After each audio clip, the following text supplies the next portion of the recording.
الحمد لله نحمده ونستعينه ونستغفره ونؤمن به ونتوكل عليه ونعوذ بالله من شرور أنفسنا ومن سيئات أعمالنا من يهد الله فلا مضل له ومن يضلل فلا هادي له نشهد أن لا إله إلا الله وحده لا شريك له ونشهد أن سيدنا ونبينا ومولانا محمدا عبده ورسوله صلى الله تعالى عليه وعلى آله وأصحابه وأتباعه وأزواجه وذرياته وبارك وسلم تسليما كثيرا كثيرا أما بعد.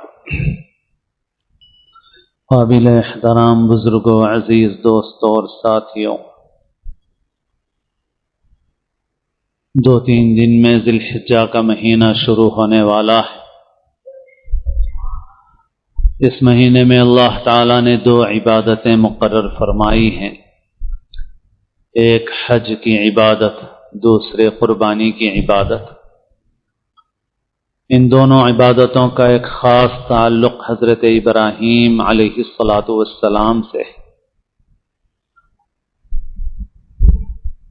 قربانیوں کے متعلق رسول اللہ صلی اللہ علیہ وسلم سے پوچھا گیا کہ یہ قربانیاں کیا ہیں، تو آپ نے فرمایا سنت ابیکم ابراہیم، تمہارے باپ ابراہیم کی سنت ہے علیہ السلام۔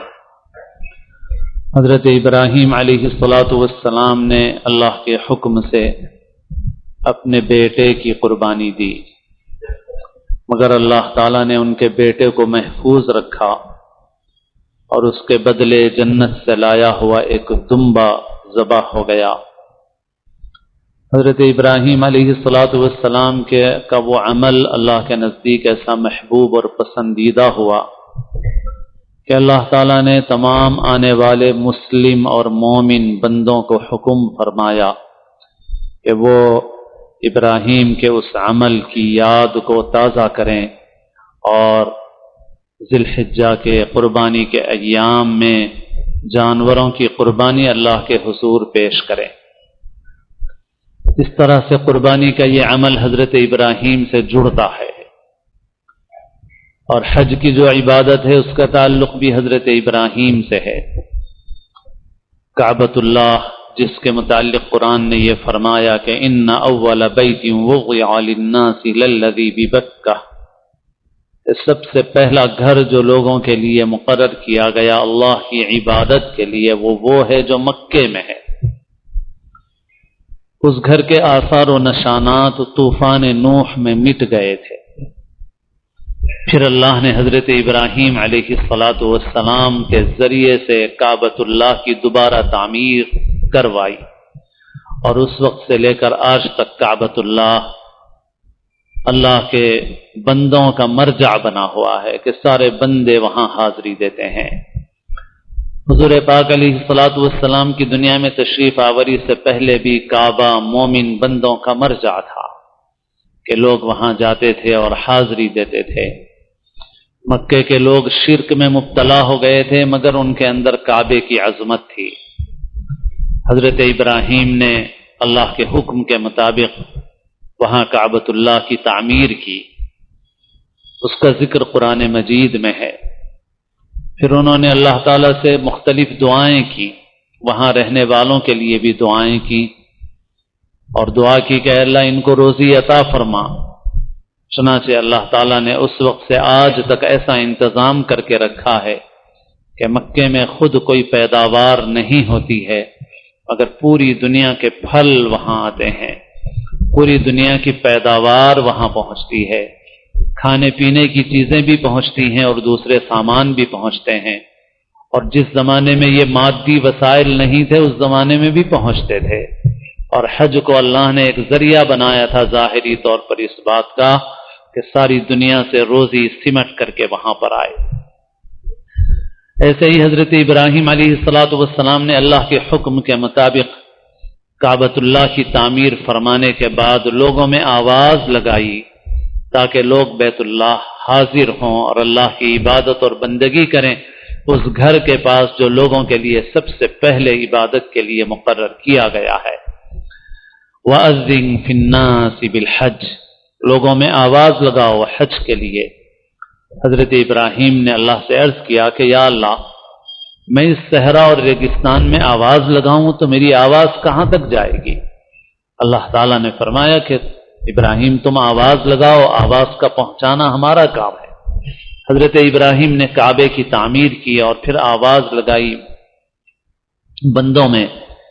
حدیث سے معلوم ہوتا ہے کہ جن جن کے مقدر میں وہاں کی حاضری تھی، عالم ارواح میں ان کی روحوں نے لبیک کہا، اور جس نے جتنے مرتبہ لبیک کہا اتنے ہی مرتبہ ان کی وہاں حاضری مقدر ہے، اور جن بندوں کی حاضری مقدر تھی سب نے لبیک کہا۔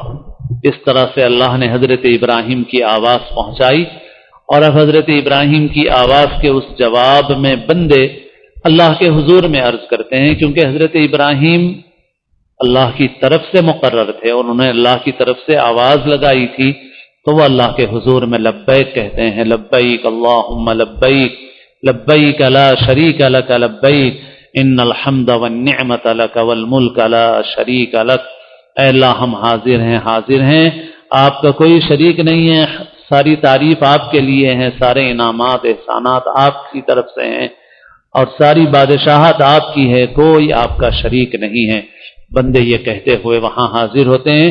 حضرت ابراہیم کی اس اذان کے معنی اعلان کے ہیں، اسی سے اذن ہے، حضرت ابراہیم کی اس اذان کا جواب ہے گویا جو حج کے لیے حاضر ہونے والے یہ بندے دے رہے ہیں۔ تو یہ حج کی عبادت بھی حضرت ابراہیم علیہ السلام سے جڑی ہوئی ہے، اور پھر اللہ تعالیٰ نے اس حج کے اندر کچھ کام ایسے مقرر فرمائے ہیں جو حضرت ابراہیم اور ان کے خانوادے کے اعمال کی یادگار ہیں۔ جیسے کعبۃ اللہ کا طواف تو کیا جاتا ہے، اللہ کے گھر کا طواف ہے وہ، لیکن کعبۃ اللہ کے طواف سے فارغ ہونے کے بعد صفا اور مروہ کے درمیان سعی کی جاتی ہے، اس میں اللہ کا ذکر کیا جاتا ہے، مگر صفا اور مروہ کے درمیان کی یہ سعی حضرت ابراہیم کی اہلیہ محترمہ حضرت حاجرہ کی دوڑ کی یادگار ہے، جو انہوں نے حضرت اسماعیل کے لیے پانی کی تلاش کے لیے لگائی تھی۔ وہ صفا سے مروہ سے صفا پر دوڑ لگا رہی تھی پانی ڈھونڈنے کے لیے، لیکن اللہ تعالیٰ کے نزدیک وہ عمل ایسا محبوب ہوا کہ اللہ نے حج کرنے والوں کے لیے اور عمرہ کرنے والوں کے لیے اس عمل کی نقل مقرر فرما دی کہ اس کی نقل کرو، اس بندی کا جو عمل تھا اس عمل کی مشابہت تم اختیار کرو۔ ایسے ہی قربانی کا عمل حضرت ابراہیم نے مینا میں اپنے بیٹے کی گردن پر چھری چلائی تھی، تو وہاں حاضر ہونے والے حاجیوں کو بھی حکم ہے کہ وہ وہاں جانور ذبح کریں، اور پوری دنیا میں رہنے والے مومن اور مسلم بندوں کو حکم ہے کہ وہ اپنی اپنی جگہ پر قربانی کریں۔ ایک بات اس سے ہمارے لیے جاننے کی اور سمجھنے کی یہ ہے کہ ہمیں حضرت ابراہیم کے نمونے کو اختیار کرنا چاہیے، اور حضرت ابراہیم کو اللہ نے ایسا مقام دیا کہ ان کے بعد آنے والی جتنی امتیں ہیں سب کو حضرت ابراہیم کی طرف منسوب کیا گیا، یہاں تک کہ یہ امت جو آخری نبی سیدنا محمد رسول اللہ صلی اللہ علیہ وسلم کی امت ہے، اس کو بھی ملت ابراہیمی قرار دیا گیا کہ ہم ملت ابراہیم پر ہیں۔ چنانچہ ہم حضرت ابراہیم کے ان کلمات کو دہراتے ہیں جو قربانی کے وقت میں جو حضرت ابراہیم نے کہے تھے، انی وجہت وجہی للذی فطر السماوات والارض حنیفا وما انا من المشرکین۔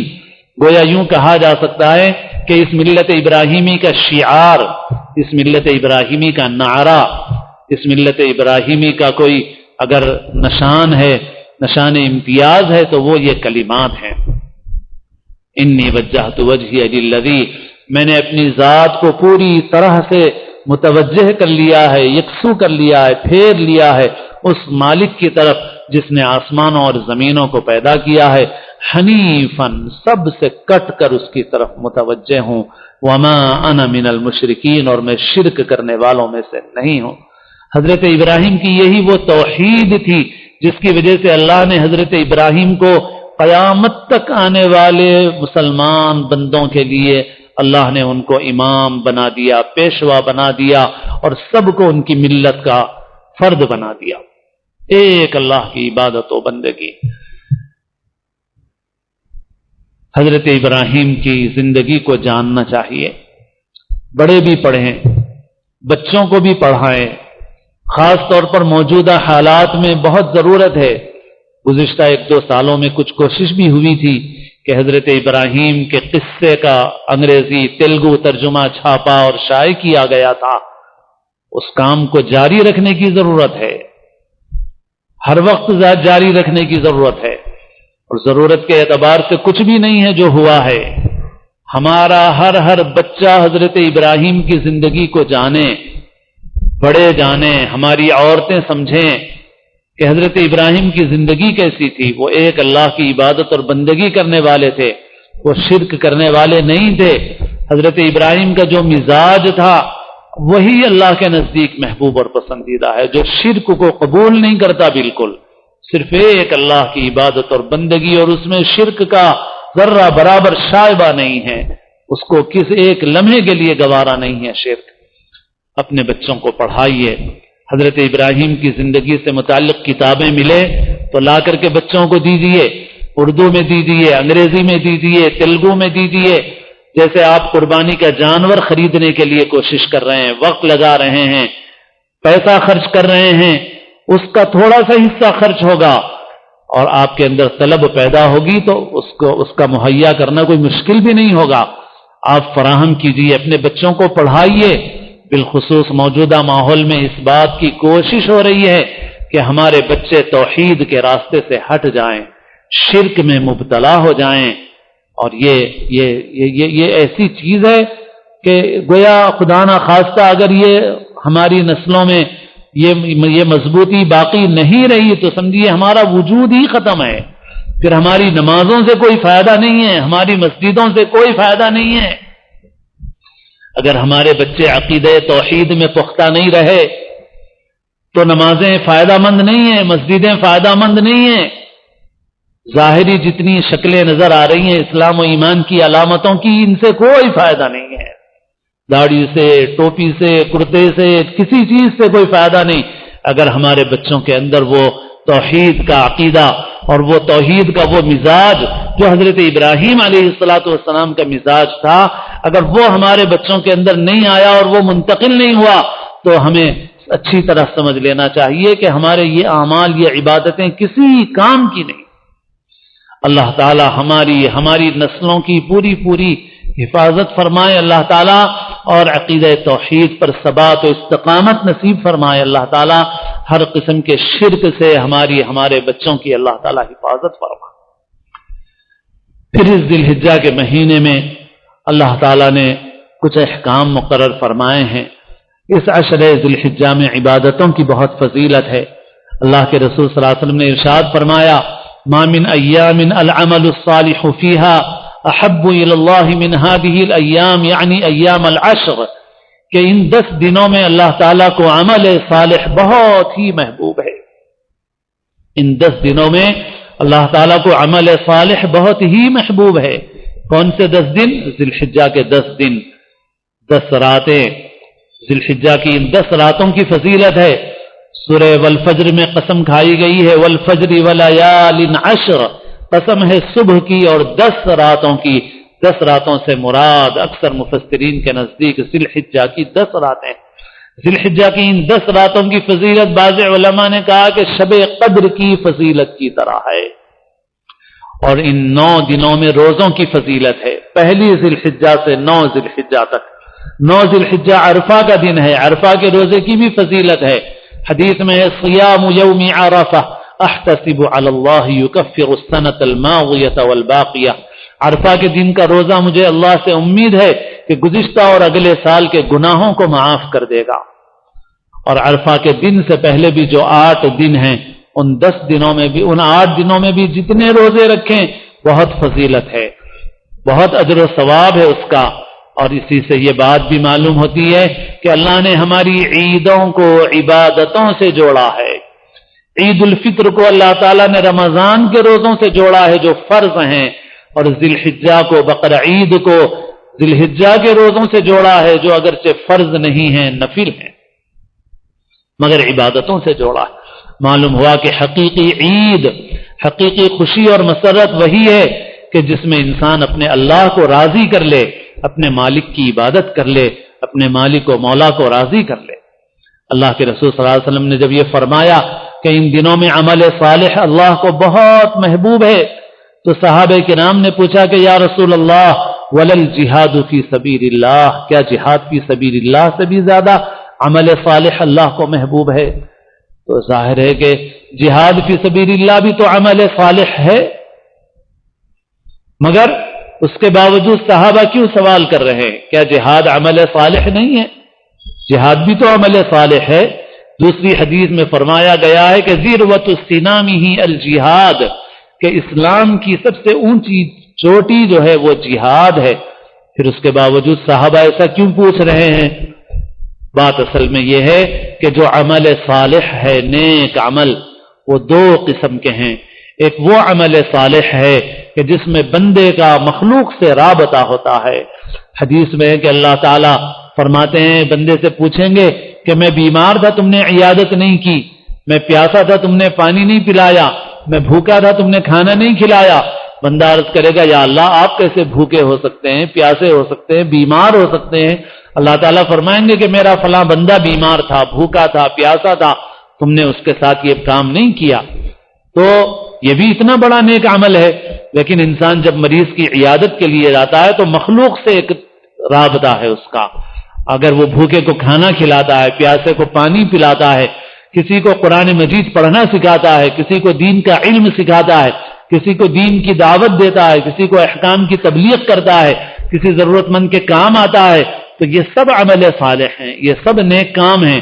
لیکن ان سب نیک کاموں میں بندے کا بندوں سے رابطہ ہے، بندوں سے کنیکشن ہے، کسی نہ کسی درجے میں بندوں سے جوڑ ہے۔ اور دوسرا عمل صالح وہ ہوتا ہے جس میں بندہ بندوں سے کٹ جاتا ہے، مخلوق سے کٹ جاتا ہے اور یکسو ہو کر اللہ کی طرف متوجہ ہو جاتا ہے۔ بندہ طواف کر رہا ہے، ساری مخلوق سے کٹ کے خدا کی طرف متوجہ ہے۔ بندہ قرآن پڑھ رہا ہے، مخلوق سے کٹ کے خدا سے جڑا ہوا ہے۔ قرآن پڑھتا ہے تو حدیث میں آتا ہے قرآن پڑھنے والا گویا اپنے رب سے بات کر رہا ہے۔ جیسے آدمی فون پہ بات کر رہا ہے، کسی سے بات کر رہا ہے تو اس کے ساتھ مشغول ہے، دوسروں کے ساتھ مشغول نہیں ہے۔ دوسرا کوئی بیچ میں آئے تو بولتا ہے ابھی خلل مت ڈالو، میں بات کر رہا ہوں۔ ایسے ہی بندہ قرآن پڑھتا ہے تو رب سے ہم کلام ہے، رب سے مناجات اور سرگوشی کر رہا ہے۔ کوئی بندہ نماز میں ہے، وہ اللہ تعالیٰ کے ساتھ متوجہ ہے۔ یہ دوسرا عمل صالح ہے، اور یہی عمل صالح اصل مقصود ہے۔ اللہ کے رسول صلی اللہ علیہ وسلم کے ارشاد اور صحابہ کرام کے سوال سے معلوم ہوتا ہے کہ وہ عبادتیں جس میں بندہ مخلوق سے کٹ کے اللہ کی طرف جڑتا ہے وہ اصل مقصود ہے۔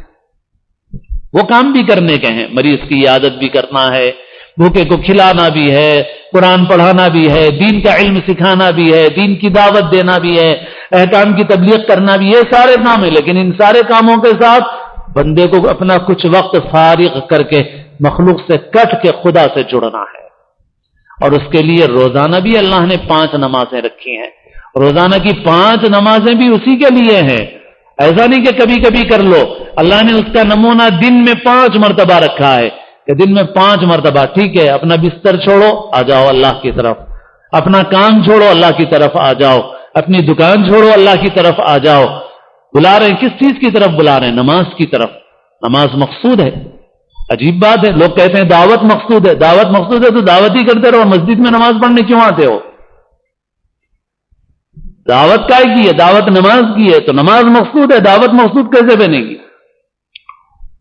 بلایا کس چیز کی طرف؟ بلایا نماز کی طرف بلایا، آؤ نماز کی طرف۔ کام چھوڑو، اب سارے اپنے کام بند کرو، اب سارا کام چھوڑو، اللہ کی طرف آ جاؤ، یکسو ہو جاؤ، مخلوق سے کٹ جاؤ اور خدا سے جڑ جاؤ، خدا سے جڑ جاؤ۔ تو اللہ کے رسول صلی اللہ علیہ وسلم کے اس سے بہت سے لوگوں کی بے اعتدالیاں واضح ہو جاتی ہیں۔ بہت سے لوگ جن کے پاس دین کا پورا علم نہیں ہوتا، جذبات اچھے ہوتے ہیں مگر علم پورا نہیں ہوتا، بہت سی بے اعتدالیوں کا شکار ہوتے ہیں۔ ان میں سے ایک بے اعتدالی اس ارشاد مبارک سے رفع ہو جاتی، دور ہو جاتی۔ ہر چیز کا اپنی جگہ پر مقام ہے، ہر چیز کا اپنی جگہ پر مقام ہے۔ اللہ کے رسول صلی اللہ علیہ وسلم فرماتے ہیں ما من ایام العمل الصالح فيها احب الى الله من هذه الايام يعني ايام العشر قالوا يا رسول الله ولا الجهاد في سبيل الله قال ولا الجهاد في سبيل الله.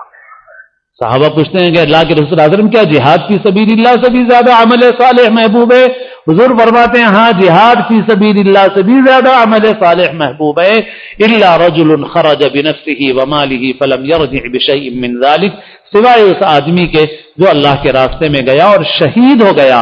اگر شہید ہو گیا تو پھر اس کا رتبہ بلند ہے، ورنہ تو جہاد کرنے والوں سے بھی زیادہ عمل صالح ان دنوں میں اللہ کو محبوب ہے. تم ان دنوں کا اہتمام کریں، روزوں کا اور رات میں عبادتوں کا، اور بہت احادیث اس سلسلے میں مروی اور منقول ہیں. اسی طرح سے کچھ احکام اور بھی ہیں. اللہ کے رسول صلی اللہ علیہ وسلم نے فرمایا من رأى منکم ہلال ذی الحجہ واراد ان یضحی فلا یأخذن شعرا ولا یقلمن ظفرا، کہ تم میں سے جو شخص قربانی کا ذی الحجہ کا چاند دیکھے اور اس کا ارادہ قربانی کرنے کا ہو تو وہ اپنے بال ناخن نہ ترشوائے یہاں تک کہ قربانی کر لے. تو یہ حکم مستحب ہے، عمل کی کوشش کرنا چاہیے. ذی الحجہ کا چاند نظر آنے سے پہلے بال ناخن ترشوا لیں تاکہ قربانی تک پھر اس کی ضرورت پیش نہ آئے، اور قربانی کے بعد پھر بال ناخن ترشوائیں. یہ ایک طرح سے حاجیوں کے ساتھ مشابہت بھی ہے، کیونکہ حاجی حالت احرام میں اپنے بال ناخن وغیرہ نہیں ترشواتے، یہاں تک کہ 10 ذی الحجہ کو قربانی کرنے کے بعد اپنے بال ناخن ترشواتے ہیں. ان کے ساتھ ہماری یہ مشابہت ہو جاتی ہے، تو اس حکم پر بھی عمل کر لیں. قربانی خوش دلی کے ساتھ دیں، اللہ کی رضا کے لیے دیں، نام اور نمود کے لیے قربانی نہ کریں. اللہ تعالیٰ اپنے فضل و کرم سے ہم سب کو توفیق عمل نصیب فرمائے، ہم سب کو اسلام کی زندگی اور اپنے اپنے وقت پر حسن خاتمہ نصیب فرمائے، سنتیں ادا فرمائے.